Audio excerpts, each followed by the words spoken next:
Hello বন্ধুরা, আজকে ঘুরতে ঘুরতে ঠিক সন্ধ্যাবেলা একটি চায়ের দোকানে চা খেতে মন গেল। তো আমরা আছি ফুলবাড়িতে। আর ফুলবাড়ির একটি নতুন বলবো না, বেশ কয়েক মাস হলো এখানে একটি চায়ের দোকান হয়েছে।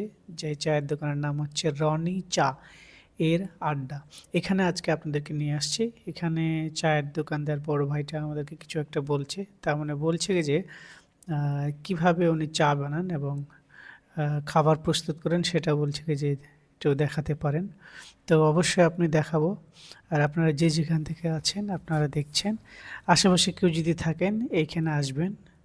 আশা করি ভালো চা আহ, পাওয়া যাবে। আজকে আমিও নতুন এসেছি। আমরা সবাই হাই, এদিকে হাই বলো।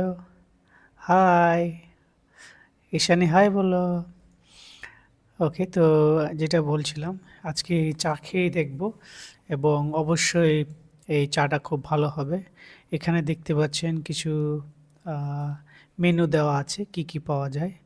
আর এইখানে চায়ের যে ই জিনিসপাতিগুলো আছে বানানোর জন্য, এখানে ভাইকে দেখছি যে রুটি বানাচ্ছে। আর এইখানে হচ্ছে কিছু জিনিসপাতি আছে যেগুলো দিয়ে চা বানানো হয় সুস্বাদু সুস্বাদু করার জন্য। তো এখানে বিশেষ করে কাপের কেটলি বা কাপ যেটা বলা হয় সেটা হচ্ছে মাটির। আর সেটা দিয়ে আমরা সেটা দিয়ে আমরা চা খাবো। তা আসলে খুবই ভালো লাগবে। এখানে আপনারা দেখেন যে কিভাবে চা বানাচ্ছে। কাপ কিন্তু মাটির, আপনারা দেখছেন। আমরা দেখি কিভাবে চা বানায়।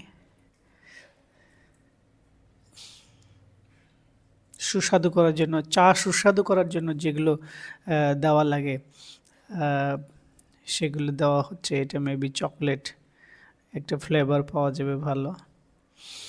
এটাও কিন্তু মাটির। তো এটা আমাদেরকে পরিবেশন করছে। আমরা চলো দেখি যাই।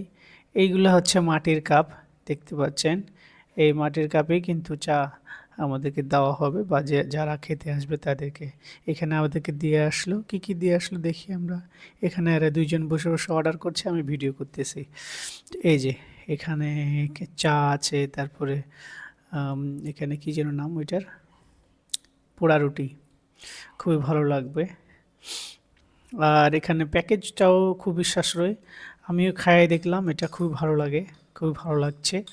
তো যে যেখান থেকে দেখবেন আসেন আর এখানে খেয়ে যান, আশা করি ভালো লাগবে। আজকের এই জন্য